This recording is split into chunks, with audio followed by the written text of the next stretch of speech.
What's going on, everybody? My name is Justis, and with my guy, Yo, it's popping. It's popping. It's your boy Tyaire. How y'all doing? you tuned into the Silky Boys podcast, the Warriors podcast, out for your sports news and what's going on in the culture right now. Tyler, how you feeling this week, my boy? I'm feeling good, bro. Wild week. A lot of stuff been going on, bro. I'm just ready to talk, bro. How you feeling, though?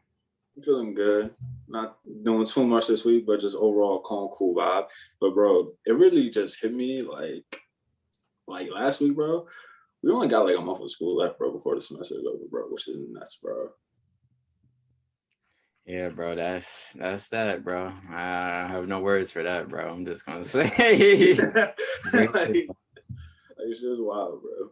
for real, we're here in April, and that's all I can say. I'm still maintaining, so I guess everything's good to go. Seems like the world's opening back up again, which is weird, but That's a fact. That's really weird. right. It is what it is. But let's get right into it. So the past week, after the 49ers made the aggressive trade to trade up to number 3, there's been a lot of speculation, on what quarterback they're going to take. We know they're going to take quarterback, just a matter of which one. Initially, we came on this podcast, I said that they were probably going to be looking at either Trey Lance or Justin Fields at that 3 spot. But over the past week, there's been more growing attention to the possibility of Mac Jones going 3rd overall and having him sit 1 year behind Jimmy G before taking the reins and letting him drive essentially his Kyle Shanahan offense. What are your thoughts on that? My thoughts. I've been hearing this a lot this week, and I can see the fit. I can see where people see it as Mac Jones has the most like tutelage right now that you can work with, and you could kind of build around after. Like he has the most like prototypical besides like Trevor Lawrence that we have like an old fashioned type of quarterback that we could kind of build up, kind of like a Brady type of, he gonna read the offense and make the right reads. And Shanahan, he likes to use those type of quarterbacks in his offense, so I can see it working out. But it's just interesting just to see where we're at leading up to the draft talk, where just every day there's a different story who's supposed to be the number 2 quarterback. Oh, this guy's the number 2 quarterback. Oh, this guy's the number 2 quarterback. And I just think a lot of that is what this is. And I just feel like draft day, we're going to be in for a huge surprise. I feel like the order that we think that we have in our mind is just not going to be that, bro. I just feel like every quarterback that you think is going to get taken somewhere, he's not going to get taken there. Like I'm getting the same type of vibes that I got back in 2017, 2018, whatever that was, when it was Sam and all those guys, when everybody thought, okay, so Sam's going number 1 consensus for sure. And then it was a screw in the wrench. And I feel like Mac Jones going to be a screw in the wrench. And I feel like Trey Lance is definitely going to be a screw in the wrench coming up at the end of the month. That's kind of crazy to say. It's already at the end of this month. For real. I definitely agree with you. Something's gonna happen just to throw the entire NFL world kind of into just a state of shock that night in terms of which quarterback gets selected 3rd, 4th, and just where those guys end up going. Because Carolina can still make a move to try to get up in the draft. There has been reports of possibly Denver trying to make a move to get into that top 5 and see if they can possibly get Trey Lance or Justin Fields. But on the 49ers standpoint, if I'm Kyle Shanahan, I look at Mac Jones and like you said, I can see the appeal. Again, he's that prototypical old school in the pocket quarterback who just needs to make the right read in that Shanahan offense. But he doesn't have the athleticism of a Trey Lance or a Justin Fields. And if I'm Kyle Shanahan, I'm thinking, why would I potentially pass up a guy who's more athletic that can add just another wrinkle to his offense? That's my whole thing. And for me personally, if I'm in charge of the 49ers front office, I'm picking Justin Fields or Trey Lance, just straight up. Yeah, it's a lot of going on, bro. Like I kind of think besides Trevor, it's just hard to really, anybody could be that number 2 guy if you really wanted to put it on it. And it's just gonna come down to what these teams feel best in their hearts. I feel like you can't really go wrong either way you choose out of these guys. Right. But credit to Mac Jones and just what he's been able to do. He had his first pro day kind of a shaky pro day. He came back and had a second pro day, and a lot of people said that he really improved, and that just only benefited him and his draft stock. He's trying to show off that he's more athletic than what people people think he is. He's trying to make some off-platform throws, a la Zach Wilson, trying to one up him after we saw that crazy throw, but didn't really work out that way, unfortunately. But Mac Jones, he's still a quality prospect. I think he's still going to be a good pro at the end of the day, no matter what team he goes to.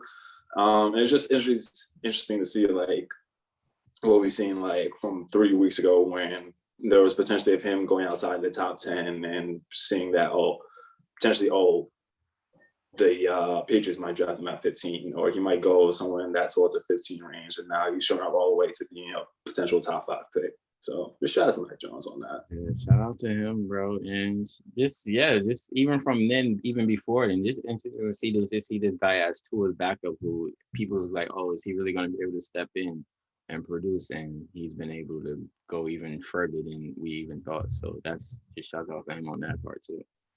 Right. And speaking of the draft, though, I wanted to pose this question to you because I heard this question and it really made me think. If you're a team right now that needs a wide receiver right now, that's your main priority. So like the Eagles, potentially the Falcons, Carolina, maybe. Who are you rather take? Devontae Adams or Kyle Pitts? Devontae Smith or Kyle Pitts? I'm gonna take Kyle Pitts. I feel like Kyle Pitts is the best player in the draft. Like how like Chase Young was the best player in his draft. Like those type. I just feel like they're just the gap between him and the second best tight end is like larger than the gap between Trevor Lawrence and Zach Wilson. So I just feel like the gap between whoever's the next best player at his position is just so large that he has to be the best player in the draft. And he just possesses things like I'm this elevated to this position that everybody else here is just not that. Like you can clearly see, like we saw with Chase Young when he was entering the draft, like, okay, this guy is clearly just a different freak of nature. When he goes to the NFL, he's going to be able to do the same things he's been doing leading up to this point. And that's how I see Kyle Pitts. If I'm a team that is looking for an offensive weapon, he should be the first one off the board in my eyes. Regardless if you need a receiver, tight end, you can really do whatever you want with him. In my eyes, I'm looking at Calvin Johnson again. So it's just like, that means what that means.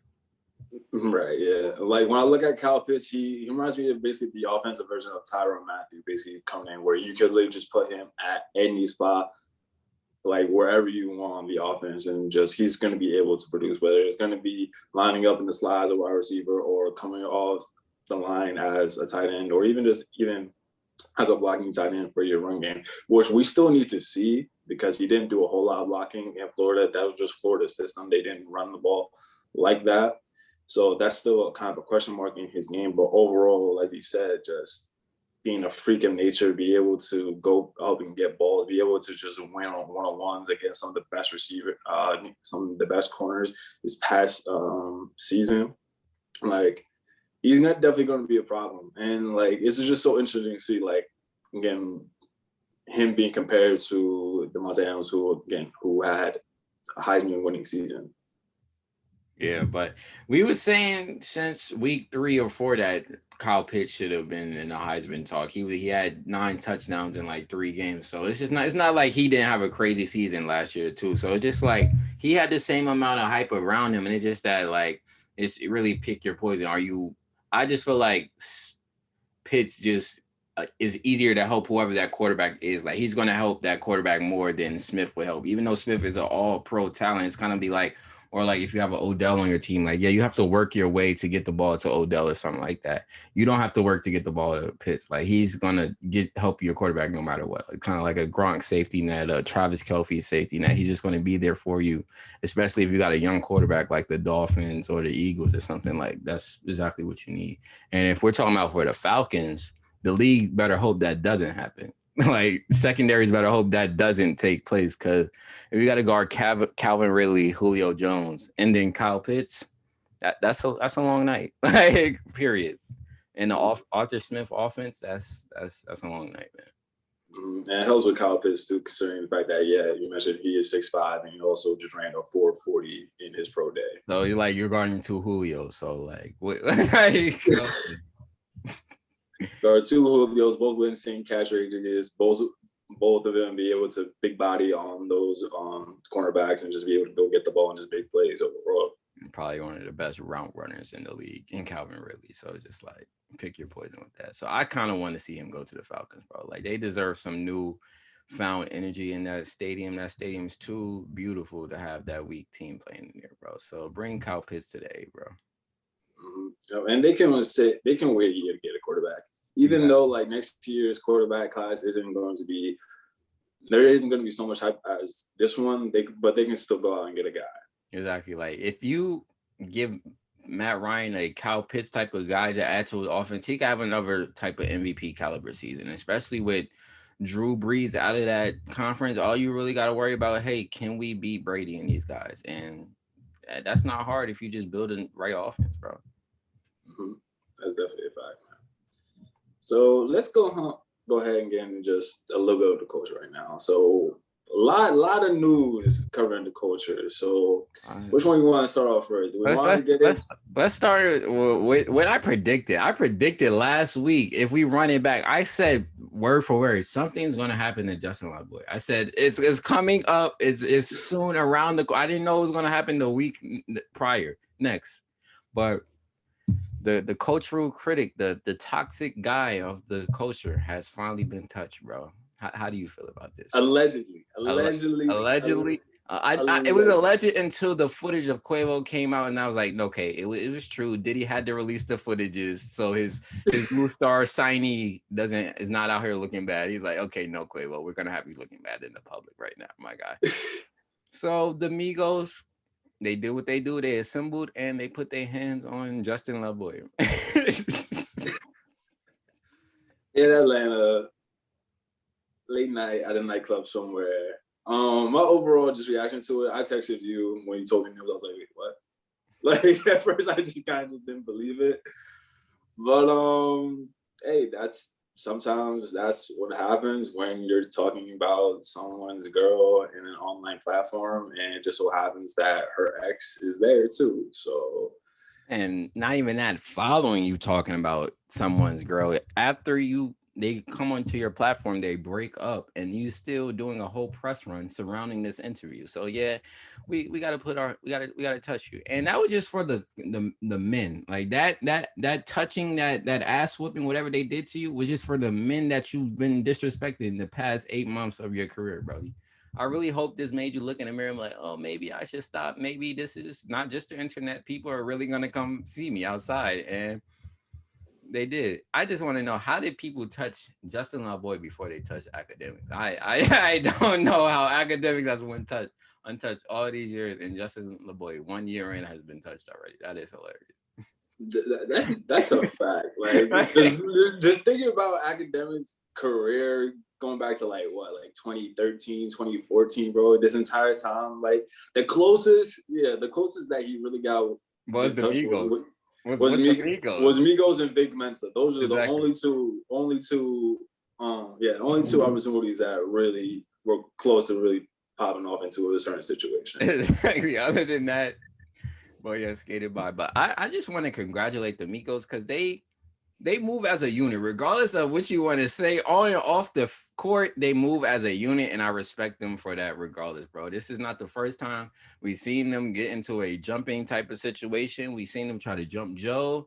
They now have jumped Justin LaBoy. We've seen them try to jump Chris Brown. So regardless of what it is, they're going to ride. So they earned that title, the Migos. They really some friends. They're going to ride, they family, and I respect them for that. All right. Mm-hmm. So now, off of that, we're talking about the Migos. We gotta talk about one of the most sizzling topics in the culture right now, bro. The Quavo and Saweetie video, bro. Off Rip, bro. What was your reactions to the video off Rip as you first saw it? I'll definitely say this. It kind of did make me feel uncomfortable. I was kind of disappointed. Obviously, see Quavo in that situation. The fact that he was put in that situation. Again, just as guys, sometimes you gotta just guys, we always have to be smart enough, especially when you're a celebrity. Like, cameras are everywhere. You know, you may think you're safe, you may think you're in a private setting, but you can never be too sure. And in today's day and age, yeah, regardless if a situation turns physical and a woman does hit you first, but as soon as you put your hands on her, you're automatically going to be the bad guy, regardless of the fact. And sometimes you do have to be smarter. I agree with that, and I'm here to say that has to end. We have to we have to now live in a world of realism, ladies and gentlemen. Yes, we know that putting your hands on a woman is wrong, is bad. You should not put your hands on a woman. But first of all, we're taking a 10-second clip. We don't know what really happened. We don't know what's led prior to this, what led after to this. So first of all, we don't even know what happened. So I really don't even want to talk about this clip. But in a situation, if two people are in a altercation, whatever, if a female is putting your hands on you, get up and walk away. But my question is to this, females, feminists of the world, what do me as a man do if I'm in a car, I'm in a tight confined place, I'm somewhere that I cannot control the area, I can't get out, can't go. What am I supposed to do? Sit there and let somebody continue to punch me? What do we do, bro? What do we do in this situation? If we're driving in a car, you having an argument with your girl, and she just start punching you in your face. Y'all fighting, y'all arguing. She seen something on your phone. She just start punching you in your face. You can't get out the car and just walk away. So what do? That's the Chris Brown Rihanna situation. I'm living in a realism world. Yes, okay, don't hit your girlfriend. Yes, don't hit your girlfriend ever. But if I don't hit my girlfriend, we might crash this car and we both die. That's what I'm saying. We have to live in a realism world. If I don't push my girlfriend off of me right now, I might have real physical restraint injuries too. Yes, I'm a man, but I cannot just sit here and take abuse. And I just see, not Quavo pushing her off of him, not Saweetie swinging at him, not that. Not we don't know what's in this orange bag, not that. Not we don't know whose property this is. I'm tired of you can never just put your hands on somebody. If that's $100 million of Quavo's money in that orange bag, I'm not just walking away. I'm not just getting up and walking away. The only problem that I saw in the video with Quavo was she tried to walk away from him and he pulled her back. That's the only part of the video. And I'm like, yo, you're wilding. But then again, we don't know what is in this orange bag. And I hate that the fact that my main point is not even with this video. It's not even with this situation. It's the fact that feminists and the anti-women and anti-men movement act like it's like men just out here fucking women up, that every man just beat the fuck out of women. And that's not true. These situations just don't happen like that. Like me, I literally hate seeing a man put his hands on a woman. I've been drunk. I've seen it in person, turned around and got in altercations with men that I don't even know. Women that I don't even know. You've been there, bro, over this. So the fact that feminists can go, oh, you just see this? You see this? He's a dog. He's abusive. You don't know that. We don't know what has happened here. I just feel like we have gotten to a point where men have no protection against themselves in this situation, bro. Because I brought up the situation with Chris Brown and Rihanna to my friend, and nobody had an answer for me. Nobody has an answer to me. What you do if you're in a car driving and your girlfriend is punching you in your face? How do you respond to that, bro?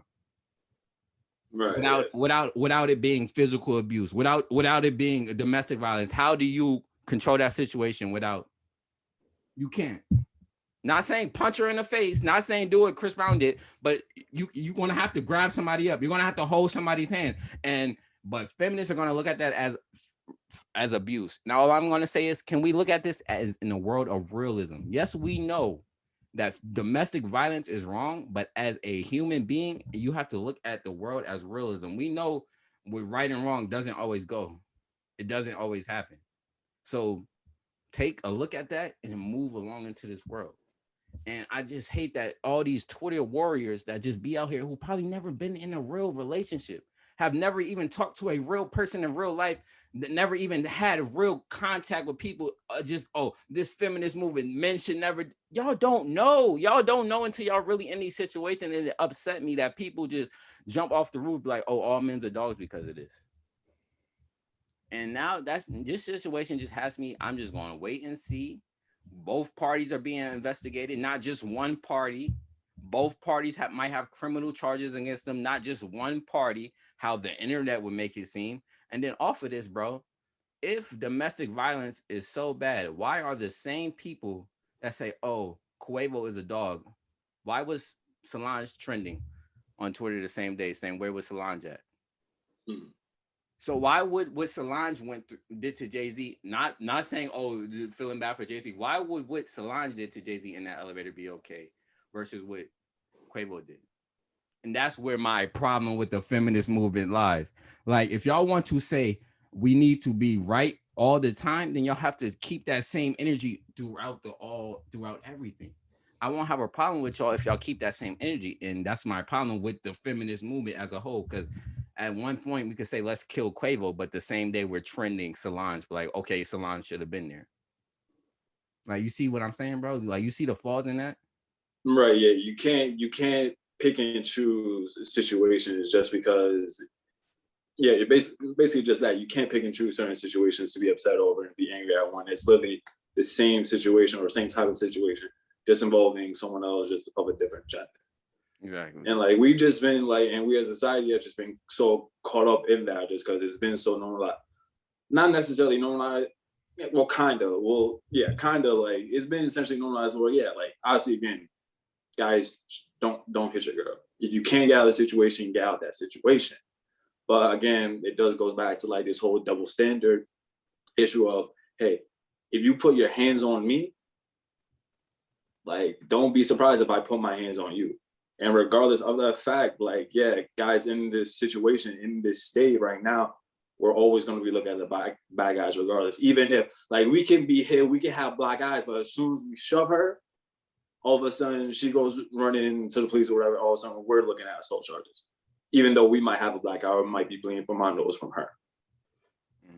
And just off of that, bro, like you even say, bro, I feel like we get into a point where people, like where women are not even, they're using that exact point that they know that we can't hit them back as fuel to keep going. And you're just, that's where it gets. That's part of it. That's part of it too. And that goes back to this whole just society of just toxicity within women, within certain women. Like certain women will provoke their men to a degree and become abusive with their man. But as soon as their man has a reaction, whether they be yelling at her just because they can't take it anymore, or if it does hit the point where they get physical with them, all of a sudden they want to play the victim, even though they're the ones that provoked it. Because they know in the back of their head, like, hey, if I just get him to this point, I can play the victim. I can play the victim and I can be safe in that situation.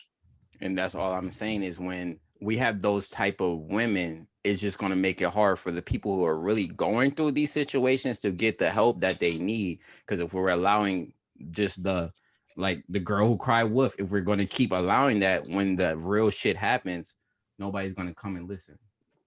And that's all I'm just trying to put out to the world. If we're going to keep doing this victimizing shit, we're going to get to a point where nobody gives a fuck again. Like, yeah, we're to movement shit, but we're going to get to a point where if anybody and everybody is just using this shit, when it's really no cause or evidence or any credence behind it, it's going to get to a point where that Me Too bullet, that cancellation hashtag holds no power. And the guy you want to take down is going to stay standing because you're wasting it on people who really don't deserve what you're giving them. Mm-hmm. Right. And like, and to a degree, that whole like cancellation, like cancel culture right now, that even it's starting to get dumbed down now. It's starting to have like little to no effect. We're seeing it right now because like people are still playing Tory Lanez's music. You know what I mean? People are still, well, I want to say it's what 6ix9ine is, you know, with 6ix9ine, but again, people are still bumping Tory Lanez's music. You know what I mean? Yeah, it's just at a point, and we could even head into this Lil Nas X thing. It's just like we have to acknowledge that humans, we are hypocrites. Like, we are hypocrites, and we're going to make that, like, whatever we feel, we're going to make it in a way that makes us feel better. And I just hate that people are just so oblivious in this world and just act like that's not how it is. And I just need people to operate in the world of realism. Yes, church people, yes, this happens, but I don't think Lil Nas X is a devil's worshiper, bro. I don't think that. I don't really believe that, but I do believe that I grew up in the church. I fully believe in God. I'm celebrating Easter this weekend with my family, but I believe in realism. I believe of taking a step back out of my experiences and reading the world. If I grew up in a institution has told me they hate me their whole life. Hey, which they have, America. But if an institution told me they have hated me my whole life, everything that I believe in my whole life, I will have some type of resentment towards that institution. Church is a belief that you are brought up on and you believe in. That's not something you have to be born with. You have to be born into. You can go find that for yourself. So Lil Nas X feels that I'm a gay kid. The church never respected me. They said I'm going to hell. So I'm just gonna do what y'all been saying I'm doing. The only part that I would say with Lil Nas X is just don't play with the devil, bro. Like, don't play with the devil. You can just do your anti-revolt against the church, but I just feel like attacking it with the devil is just something I wouldn't play with. But I do feel like people are just attacking him because he's gay, bro. I feel like people don't give a fuck about the devil. Y'all haven't went to church in 30 years, and now y'all just see that he's doing this and y'all want to attack him. No, bro. Y'all are mad that he's a gay person that has popped off. Y'all have some insecurities in your lives that y'all masking behind the church. Meanwhile, I've seen y'all post 3 posts up with filled of curse words, filled of drugs and all this stuff, but you're talking about him. Do y'all know that no sin is bigger than the other? So the drugs you did last week, um the sex you just had out of wedlock last week is no different from him being gay. No difference at all. So that's where I'm at. Nobody should have a point to judge. And church people, y'all take your step back, relax. It's going to be fine. If y'all don't work, like, it doesn't affect him, it doesn't affect y'all. Like, Lil Nas X is not going to affect how many people come to church tomorrow. It just won't happen. But the only thing I would say that I didn't agree with Lil Nas X is just his is and do you feel like artists have a duty to their fans? So like if like kids make you pop off, do you have a duty to them? Not at all. I don't. I never subscribe to having. So I never subscribe to celebrities raising your kids. I never subscribe to that because at the end of the day, like, those children are not their responsibility. Even if they got it popping, even though, like, yeah, they are someone of influence, at the end of the day, it's not my responsibility to raise your child. And like, I just never subscribe to that at all. It's not my responsibility to see like what your child views or what he thinks is right or wrong, or like what their opinion of, yeah, what their opinion is of me as a celebrity or an artist. Like, that just, no, I have no responsibility of that. That's your job as a parent. If you don't agree with some things that I'm putting out there, whether I'm saying in my music or what I'm being in, or what I get involved in outside of my career, that's on you as a parent to patrol that and monitor that and say, hey, listen, I don't want you looking at this person because this, that, and the third. Exactly. Simple, right? It's just an odd situation. I just feel like people just don't know that this dude is just a big troll and they're just falling into it and he just loves shit like this. I'm like, y'all not gonna win with a dude that just doesn't care, bro. And that's just where he's at a point. Like, I just feel like, bro, if it doesn't kill you, bro, why do you care, bro? And I just feel like that's a problem with a lot of people in this world, bro. They are caring about shit that really shouldn't bother you, bro. Like, I feel like if people just worried about themselves, the world would just be so much a better place, bro. Like, why are you caring about what the next person is doing, bro? How is that affecting you? How is Lil Nas X putting this on some shoes really affecting you? Do you not still believe in God? Is God still not real to you? Like, that's all it should matter. If your relationship with God is so strong and so devout as you say, what this dude is doing over here should not even pop a blip on your radar. You know what your end divine goal is in life. So what's going on this world is not on you, should be on your radar. So that means your focus is off. So you need to actually go back and get in check with God again, because you're worried about the wrong stuff. So like, just chill out, relax, and live your life and stop worrying about what everybody else is doing, bro. Because this little rich kid is going to be rich for the rest of his life. He's not caring about y'all for the rest of his life. He has the greatest song of all time to this day still. So he gonna continue to troll. He never has to make another track again, to be honest, bro. So y'all just wasting your Not breath. at all. Like Exactly. y'all just wasting your breath at this point, bro. Exactly. But it goes back to like you said, what you said, bro. Like people are just insecure about themselves. I mean, if they're not insecure about themselves and their situation, they're looking for something to essentially have, just basically something to complain about. Have it be like the quote unquote like highlight of their life in that moment type of thing. Or I want to get mad about this thing, even though it has nothing to do with me or the things that I represent, just because I want to devote this type of energy into it, just because I'm bored Exactly, and bro. nothing else. It's the same people who got mad at Kaepernick with the flag, bro. It's like, fam, this has nothing to do with patriotism. You just mad about out this guy about this, and now you're just outraged like you cared all along. You didn't, bro. Like, just sit down. Not at all, bro. Like that anger was just sitting in you. You were just looking for something to project it on, and as soon as you found something that ruffled your feathers just a little bit, you projected it onto it, and that's it. Exactly. That's all it is. Like at the end of the day, like it's not that deep. Like you and I both know, like, hey, like what another person does, like we really don't care about. Like, Exactly. we really don't care what y'all do with your lives. We really don't. Like I always say this: if it's not affecting me or my family or my loved ones, like I truly don't care. Exactly, bro. Like, I can still go do what I gotta do, then cool, bro. That's it, bro. That's all it is, bro. Um, I just realized Migos, there's been a lot of Migos news this week, bro. Just a lot this week, bro. Just taking over the headlines. So there was an incident that popped off, well, I want to say yesterday, like 2 days ago.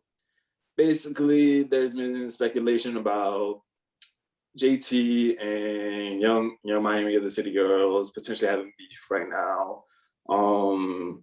Uzi, of course, JT's boyfriend right now. Shout out to Uzi, by the way. Went on live, had some things to say about her, apparently a situation. Now, we don't know what this situation is. We don't know what sparked off this conflict. We have no idea at this point. But it got to the point where so much so that Southside, the baby father of Young Miami, went on live to basically address the situation and told Uzi, hey, don't talk to my girl at all. This is the first and last time I'm saying this to you.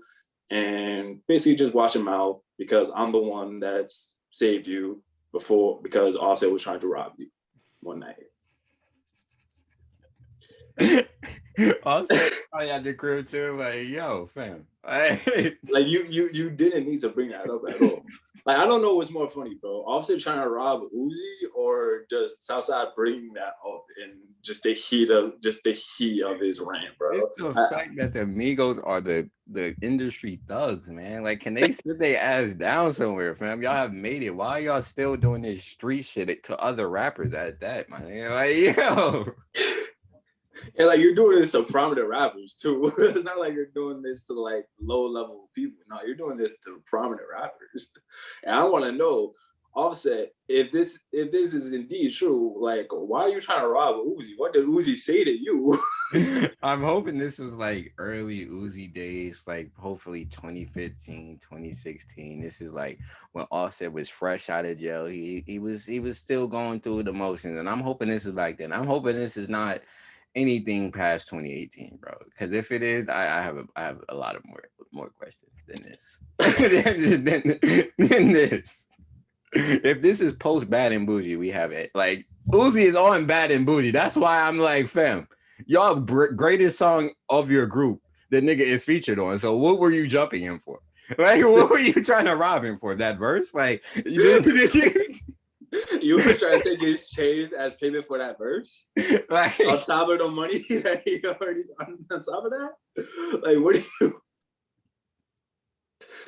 Yo, no, but Offset definitely woke up to the timeline just so confused and just like, yo, like, why are you throwing my name into this situation right now? Like, I have nothing to do with the City Girls. I have nothing to do. Yeah, you and I, like we worked together before, but there was no reason to bring that up in your rap, bro, at all. Just I didn't know that, bro.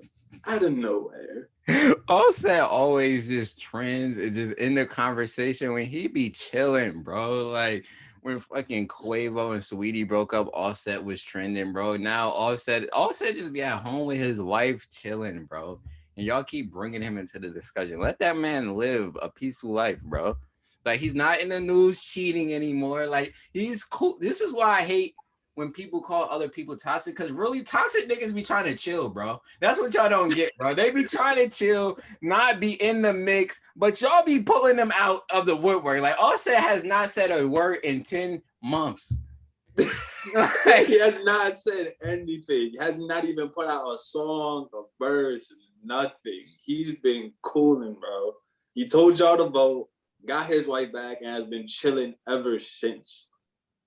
But yeah, but as soon as he busts one move, people like, oh, look at what Offset does. I've been chilling though. Like I've been chilling for 10 months. Y'all have been pulling me into this shit. Like it's not me, it's y'all. Like what are y'all doing? Let me be, let me chill. But honestly, I am looking forward to a Offset response to this. Honestly, I'm eagerly waiting an Offset response. I'm also eagerly waiting on Amigos diss track to Justin LaBoy as well, talking about that situation. I definitely need to hear that. Bro, I need Justin LaBoy to address this on his show, my nigga. Like all that tough shit you be talking, I need you to address this, my nigga. Like, come on, bro, bring it up. But back to this Uzi shit, bro. Like I said a couple months back, bro, we're in store for a weird year in hip hop, bro. I laid out what was happening, bro. I saw it miles away, bro. It's clear, bro. When love gets involved with business, it always goes awry, bro. So we seeing the city girls go through this right now. We gonna see Cardi and Meg go through this in a little bit. Because when it's time for this Cardi album, who are you giving Bodak Yellow to, your girlfriend? Or are you giving Bodak Yellow to the person you've been working with for the last 4 years? And that's where we get into an interesting situation. So it's going to be a weird year of hip hop. A lot of drops have to come, a lot of albums have to come out, but there's a lot of background drama that has to go behind this music releasing. So just be on the lookout for everything that happens, and just remember who laid out was going to happen first. So y'all remember when that happens. Yo, Party, just stay safe, my boy. That's it. Just stay safe, bro. Just stay safe, make the right decisions. I know when you slated in a room with two beautiful women, you got to make a choice. You made a lot of money over here, but you bust a lot of nuts over here, but you don't know, bro. Like, which one are you gonna choose, bro? Which in this situation, which one do you do? Who are you giving that number one song to, bro? That's hard. That is a difficult decision. I gotta sleep on that. Honestly, Shawty, I love you, but the last one I wrote for her just went diamond. So like, shawty, you gonna have to relax over there, right? At the end of the day, I'm looking over here. I'm like, yo, this is a bag right here. I'm looking over here though. I'm like, damn, you look really good tonight though. So, right, shawty, you better understand what diamond means. And you know the only single that you have that went platinum is with her on it. So it's just like, you know what choice I'm supposed to make. Don't be mad. Sit over there and do your shit. Like, don't give me no attitude afterward, please. Right, bro. We got to make this money. We got to mend these relationships. That's all this is, bro. And I hope that Uzi is not the guy who breaks up the city girls. But if he is, bro, no, he will. Thank you. Thank you. If he is, I will love it. I will sit back and just be like, yes, Future couldn't do it. We needed somebody toxic to go out there. So he sent his mini-me. That's a fact.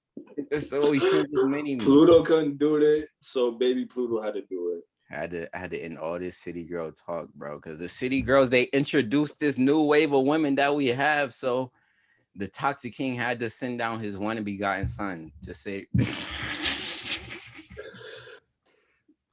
Uzi had to say in the male universe, bitch, bro. That's all it was. That's all it was, and just being very toxic in the process. Damn, bro. So is Party sacrificing himself as well, bro? We don't. The world may never know, bro. We gonna find out about like August, September. Like Offset has already dethroned Cardi. Like Cardi can pop all her yada yada, but we know Cardi, you're going back to Offset every time, bro. So like your bars, we don't really feel the same anymore. Uzi crept in and made City Girls bars be like, y'all really not doing this in real life though. Like, like it don't hit the same. Like when the girls sing anymore in the club, I'm like, but they're both cuffed up and Uzi be dogging her out on the net. So I don't these bars don't hit the same. Meg all lovey-dovey. Like I'm telling you, the spam for the hot girl, city girl is coming to an end, ladies. That's all I'm saying. You better hope. Like Meg already put it out too on Twitter. She said hot girl summer. But afterward, my man coming to pick me up. Like that should have been the red light right there. That's because that's not a real hot girl summer, ladies. We know that's not a real hot girl summer. So y'all enjoy this little summer, but all y'all role models, they have let y'all down, bro. Have let y'all down, bro. Y'all better wait for Lori to cut Michael B loose and see who she go on to next, bro. Over under, bro, on who Lori gets after next. Is it gonna be another rapper? All right, so she got with the rapper. Nah, she's going to in the rapper bag. Does she move on to the athlete bag now? Nah, bro. She does like extra extraordinary shit, bro. I feel like she's gonna be like on some Neil deGrasse Tyson shit next or some shit, bro. Just like a bag that we've never seen before, bro. Like she's a different rare unicorn. She's about to bag a bachelor that we've never seen before, bro. Like she might bag Denzel, my nigga, and I'll be like,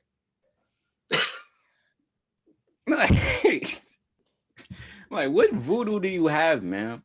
Like after you bag the father and the son in the same year, I have nothing else to say to you, man. Like I commend you. Just clap it up and just gotta go. And you disrespected the toxic king, bro. Like you are a demon, man. And I just need to know who's next. Like you can't go to no low level NBA Malik Beasley ass nigga next. You have to fuck LeBron or nobody else in the league, bro. Never, bro. Can never be that. Never. Like who's a single bachelor? Like KD, maybe. It's only a few athletes she could really go at, bro. Like I'm because like honestly, my athlete pick would be like Lamar. Who? Lamar Jackson. Okay. Like that would be like my number one, honestly. Lamar's a good one. She can do that. No, yeah, I like that because Lamar a little street and they got a little street bop to him. Lori being in Broward County with Kodak and Lamar, and they got a grill in her mouth, nigga. I'm telling you, bro. Lamar is next up, bro. I'm telling you. Nah, she got to get somebody she got to do a comedian. Like just because your dad Steve Harvey don't mean you could get away from this. I want to see you fuck Dave Chappelle or some shit.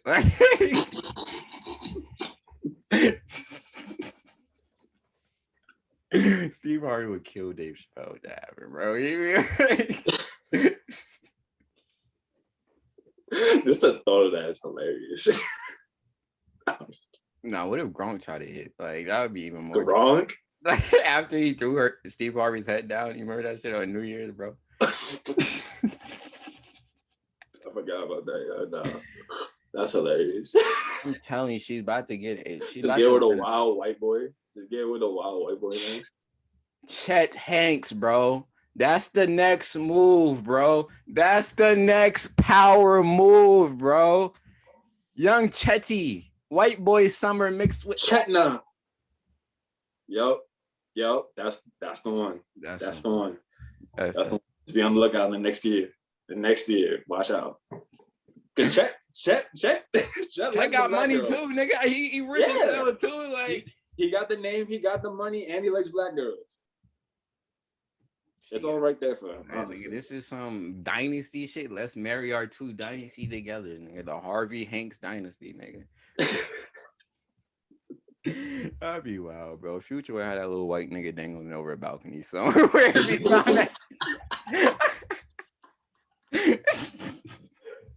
Talk about, do your Jamaican accent now. Run, Forrest, run, nigga. Like, like you gonna make sure you fulfill all your father's roles after Future done with you, nigga. Week. Bro, but was there any music, bro?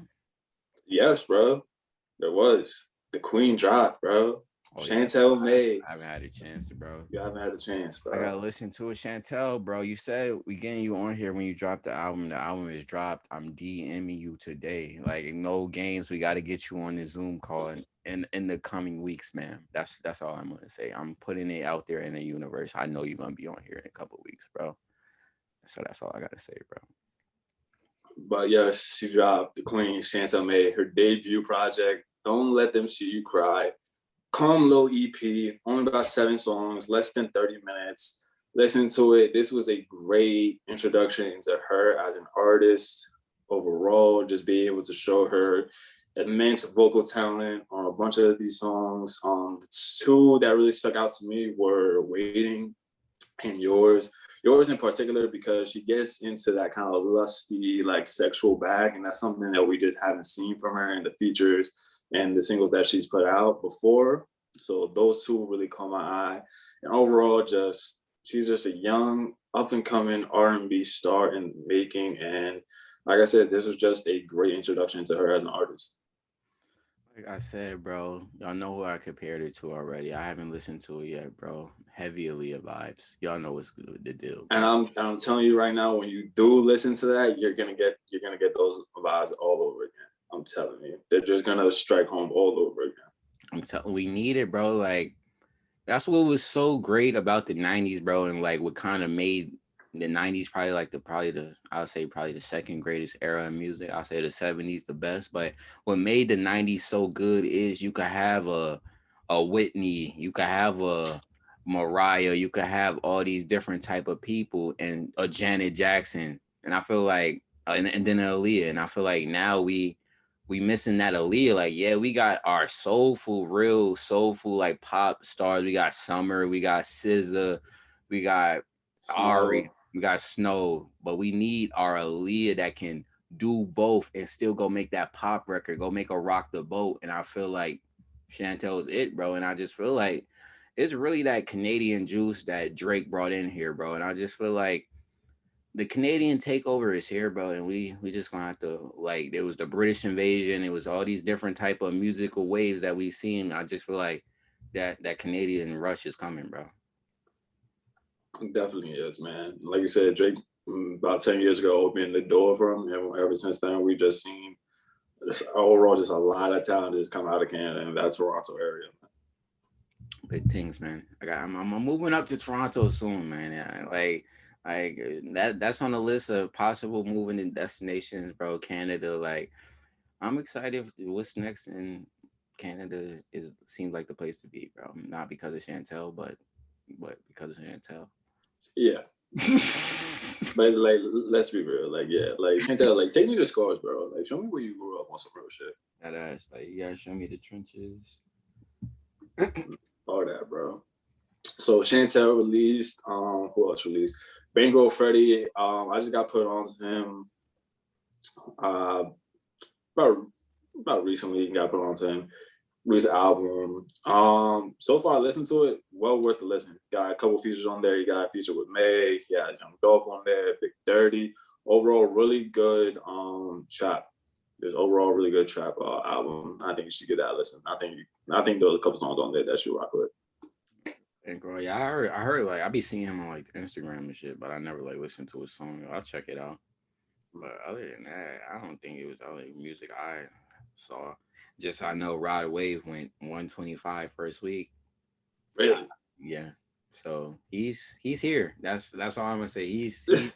He's here, guys. Like I didn't know he was gonna move numbers like that, but like I said, he's one of those guys that the teenagers is telling me about, bro. So whenever the teenagers telling me about that, bro, I gotta listen, bro. And another dude they tell me about is Young Boy, bro. And Young Boy is just an interesting case, bro. Like I don't know. Young boy. But yeah, he's definitely more in tune with the younger generation. Yeah, bro. But I like doing 125. That's no small feat. So that's like okay. At all, yeah. Like, so you bigger artist now. So like, I gotta be on the lookout for you. But with that too comes like now a level of expectations now. Exactly, bro. But overall, like I gave the project a listen. I enjoyed it. I didn't imagine it doing 125. That's just me personally. Overall though, yeah, it was a good project. There were a couple songs that I liked on there, but again, I just don't see like the whole big hype. Yeah, he is talented, and I do see some of the appeal, but overall, just the major like mainstream hype and appeal to it, it just didn't really ride for me. I just didn't really catch it. That's just me though.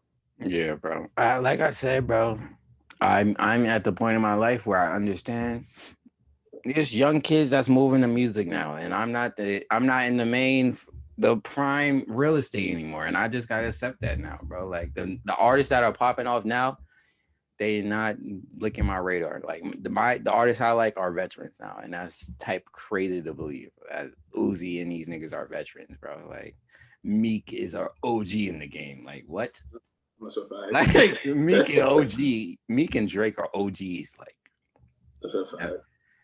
These are niggas I grew up on, and they're the OGs now. So it's just like we live, we learn, music taste change, and we the old heads now, bro. And that's just really ties down to, bro. Like I'm not gonna say, oh, the nigga is trash or anything, bro. We just the old heads now, bro. And it's just not made for us anymore, bro. To be honest, that's all it is. That's all it is. It's just a new sound that just caught the wave and just pushing it, bro. And it's like that's so wild to think about, bro. Because I'm just like, damn, like we was really in their shoes not long ago at all. Not long ago, bro. It happened so quick. I'm really the dude that only know the hits now. Like I can only get she's a runner, I only know those ones, bro. Like if it's not in the top, like that Mooski, I don't know. Like I don't know no other Mooski tracks but that one. But that one is hard, bro. Like you can play a Mooski album, and I'm like, sir, turn this off. But that track star, play it some more. No, that track star is different, bro. Like it be some little ones out these it be the Lucy's. I feel like this era we gonna have a lot of Lucy's that we gonna have great songs, but we're not gonna have great albums. And I just feel like that's what we just gonna have to deal with this era, bro. Like we're gonna have a lot of like, yo, that track was fire as hell, but as far as that album was a classic, we're not gonna have a lot of those, bro. And as a nigga who isn't more into the album side of things, that hurts me, but it is what it is. Just gotta hope that these veterans just come out with just more classics and just more great solid bodies of works. Right. That's what it is. I mean, hey, like most of the guys that we listen to are already established and they're already in that top tier of artistry already. So I mean, it's just a matter of just when, really, just playing the waiting game to when somebody's gonna drop. Yeah. That's all it is. All right. With that being said, I think we're going to go ahead and wrap it up. Thank you so much for watching. Thank you so much for listening. Make sure to like, share, subscribe. We love when y'all do that. And with that being said, we'll catch you on the next one.